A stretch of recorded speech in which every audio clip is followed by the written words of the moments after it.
Hello sellers. मेरा नाम जितेंद्र है।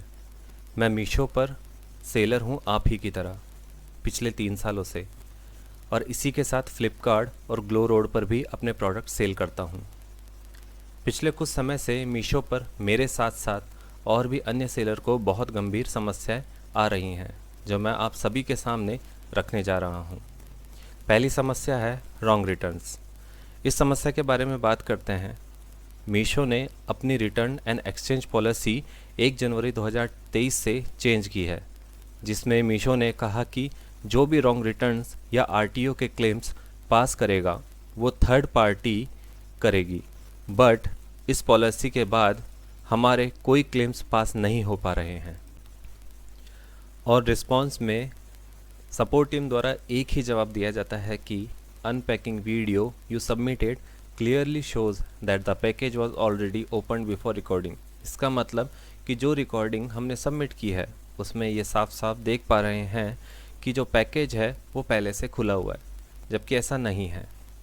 या फिर दूसरा जवाब दिया जाता है कि based on your review of the footage we can not see all sides of the product. इसका मतलब कि जो हमने सबमिट करी है रिकॉर्डिंग उसमें ये जो पैकेज है उसकी चारों साइड्स नहीं देख पा रहे हैं, जबकि ऐसा नहीं है। हमारे पास जो रिटर्न्स आते हैं हम उन्हें रिकॉर्डिंग करके ही खोलते हैं और रिकॉर्डिंग चलते हुए ही खोलते हैं, और रिकॉर्डिंग भेजने के बाद मीशो सपोर्ट टीम उसे देखती भी है और वेरीफाई भी किया जाता है कि वीडियो बिल्कुल साफ़ है और सही है।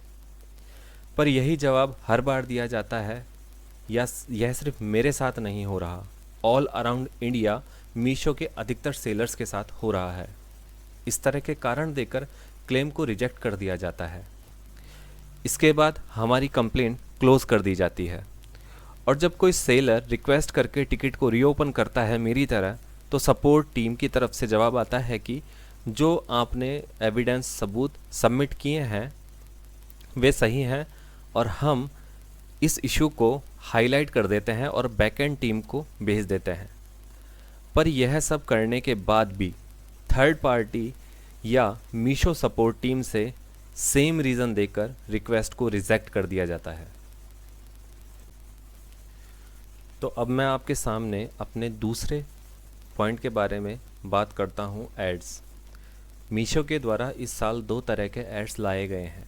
पहला काम सपोर्ट, और दूसरा मीशो चलाएगा आपके एड्स, जो कि मीशो बिना किसी भी सेलर की परमिशन के इन एड्स को सेलर के पोर्टल पर ऑटोमेटिकली रन कर रहा है, जिसके बारे में सेलर को पता भी नहीं होता कि किस तरह से सेलर के पोर्टल पर एड्स चलाए जा रहे हैं और सेलर के पैसे काटे जा रहे हैं। इन केस किसी सेलर ने परमिशन दी भी है एड्स चलाने के लिए, तो मीशो ने एक पॉलिसी बनाई थी जिसके अंदर सेलर एक टिकट जनरेट करे, जिसके द्वारा वो कभी भी एड्स से ऑप्ट आउट हो सकता है। लेकिन टिकट जनरेट होने के बाद भी मीशो की तरफ से कोई रिस्पॉन्स नहीं मिल पाता, और एड्स हमेशा की तरह चलते रहते हैं और सेलर के अकाउंट से पैसे डिडक्ट होते रहते हैं, जिससे सेलर को बहुत नुकसान हो रहा है। अब हम हमारे तीसरे पॉइंट के बारे में बात करते हैं, फेक रिकवरी। आपने और मैंने, अधिकतर सेलरों ने ये देखा होगा कि पेमेंट में रिकवरी के नाम पर अमाउंट डिडक्ट हो रहा है, जिसमें डिडक्शन का कारण product price recovery and return shipping fees recovery के नाम पर, अमाउंट टोटल रिकवरी के नाम पर मोटा अमाउंट काटा जा रहा है। इस तरह से मीशो द्वारा सेलर्स के साथ फ्रॉड किया जा रहा है, और मीशो द्वारा जब कोई पैकेज रिटर्न आता है तो उसका वज़न बढ़ाकर दिखाया जाता है, जिससे कि और अधिक रिकवरी चार्जेस अप्लाई कर दिए जाते हैं, और ये सारा नुकसान सेलर्स को भुगतना पड़ता है।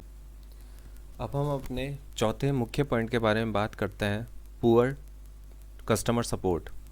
तो जब मीशो सपोर्ट टीम के पास कॉल की जाती है तो टीम के लोग सही तरह से बातचीत नहीं करते, अपनी गलती मानने के बजाय सेलर को ही गलत बताते हैं।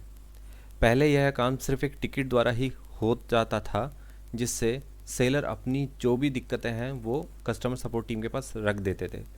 पर इन्होंने अब एक कस्टमर सपोर्ट हेल्पलाइन नंबर हमें दिया है, जहाँ पर कॉल करने के बाद भी हमारी समस्याओं का निदान सही ढंग से नहीं हो पाता है और हमारी टिकट ऑटोमेटिकली ही क्लोज़ कर दी जाती है। इन सभी समस्याओं से मीशो के सभी सेलर बहुत समस्या में हैं, बहुत परेशान हैं और इसी के साथ साथ डिलीवरी एजेंट्स द्वारा सेलर से मारपीट की खबरें। तो यहाँ मैं हमारे ही एक सेलर भाई की जो कस्टमर सपोर्ट से बात हुई उसकी रिकॉर्डिंग अटैच कर रहा हूँ। आप खुद सुनिए किस तरीके से कस्टमर केयर ने हमसे बात की और उसके बाद हमारी समस्या का कोई समाधान नहीं हुआ। Welcome to the Meesho supplier spot, how can I help you sir? Sir मेरा एक टिकट नंबर है, वो आप नोट कीजिए।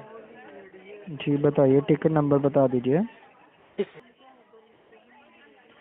आपकी पेमेंट इशू आ रही है?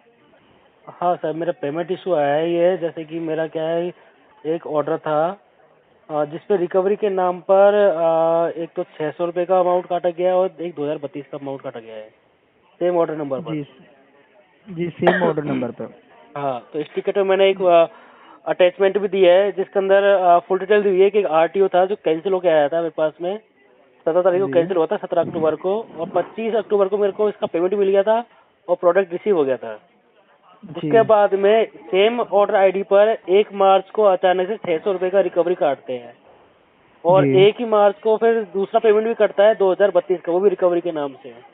तो टोटल जी 2 मार्च को मेरा चार्ज कट रहा है 2632 रुपये का रिकवरी के नाम पर। ये किस जी बेस पे काटा गया है ये मुझे जानना है सर। जी, आप एक बार आप रजिस्टर नंबर बता दीजिए। 978। जी सर। सर जी, आपके रिकवरी चार्जेस लगे हुए हैं आपको 2 मार्च को। हाँ तो सर वही पूछ रहा हूँ किस कारण से रिकवरी चार्ज लगा है इस ऑर्डर आईडी पर। सर रिकवरी चार्जेस होते हैं कि जैसे जो कस्टमर को आपका जो प्रोडक्ट है ना सर, जो आप बेचते हो, जी वो आपको उसमें खाली प्रोडक्ट मिलता है, तो वो आप जैसे रिटर्न में बेचते हो उसके शिपिंग चार्जेस, रिकवरी चार्जेस वो लगे हुए हैं आपको। लेकिन सर आप यहाँ से यही। लेकिन सर आप ये भी तो चेक कीजिए ना, मेरा पैकेट गया है, कस्टमर को रिसीव ही नहीं हुआ, वो आरटीओ के आया वापस से। जी सर, तो सर मैं यहाँ से फिर एक बार फिर से आपकी जो टिकट है हाईलाइट करवा देता हूँ। जी ठीक है सर, तो जी आप आज के दिन का समय दीजिए, जो आपको प्रॉब्लम आ रही है मैं यहाँ से सॉल्व करवा देता हूँ। जी ठीक है सर, वह अभी आपको बताया ना सर, उसके रिलेटेड ही आके जो है सर्विस आए हैं। ठीक है सर। नहीं सर, वो आप बता रहे हो तो वो चीज़ तब बिल्कुल तब समझ में आता है, मान लो कस्टमर ने रिसीव किया हो और बिल्कुल उसके बाद उसको खाली पैकेट मिला हो। लेकिन इस केस में बिल्कुल तो ऊपर आपको स्टेटस पे आप देखोगे आरटीओ क्या है, पैकेट कैंसिल हो क्या है। आरटीओ तो यही होता है बिल्कुल कि सर। अभी कस्टमर ने एक्सेप्ट नहीं किया, तो एक्सेप्ट ही नहीं किया उसको कस्टमर ने, तो इस पे रिकवरी चार्ज किस बेस पे लगाया है। बिल्कुल सर, आपकी बात में से सहमत हूँ जो भी आप बता रहे हो। ठीक है सर, मैं जी यहाँ से टिकट हाईलाइट करवा देता हूँ, जो प्रॉब्लम आ रही है वो सॉल्व हो जाएगी आपकी। ठीक है सर, सर, ये कब तक सॉल्व होगी प्रॉब्लम? आप आज के दिन का समय दे दीजिए, अगर फिर भी प्रॉब्लम आए आप फिर से बैक कॉल कर लीजिएगा, वैसे तो आपको कॉल नहीं आएगी। ठीक है सर, नहीं, जो लेकिन भी प्रॉब्लम है ये सारी रिकवरी का प्रॉब्लम कटा नहीं है सर, आएगी। इसका क्या रहेगा फिर? हाँ जी सर। ये रिकवरी का जो कटा है उसको कंपनसेशन मिलेगा वापस से, रिटर्न हो, रिफंड होगा क्या बिल्कुल वापस? बिल्कुल सर, वही आपको बता रहा हूँ मैं, यहाँ से टिकट हाईलाइट करवा देता हूँ, उस पर आपको रेजोल्यूशन मिल जाएगा बैकएंड टीम की ओर से। तो इस कॉल के बाद में हमारे मीशो सेलर मित्र का अभी तक समस्या का कोई समाधान नहीं किया गया है और मीशो की तरफ से बस यही जवाब दिया जाता है कि हमने बैकएंड टीम को इन्फॉर्म कर दिया है और आपका इशू हाईलाइट कर दिया है। अभी तक जो डिडक्शंस हुई हैं उनकी ना रिकवरी हुई है, ना हमारे पास में कोई कॉल आई है। तो इस तरह से जो नाइंसाफ़ी हम सेलर्स के साथ ये ऑनलाइन मार्केट कंपनियां कर रही हैं, इसके खिलाफ हमें एकजुट होना पड़ेगा और आवाज़ उठानी पड़ेगी। मैं सभी सेलर्स से रिक्वेस्ट करता हूं कि मेरे साथ मिलकर हम सब एक साथ मिलकर इन समस्याओं को दूर करने के लिए प्रोटेस्ट करते हैं और अपनी तरफ से जो प्रयास हो सकते हैं वो करते हैं।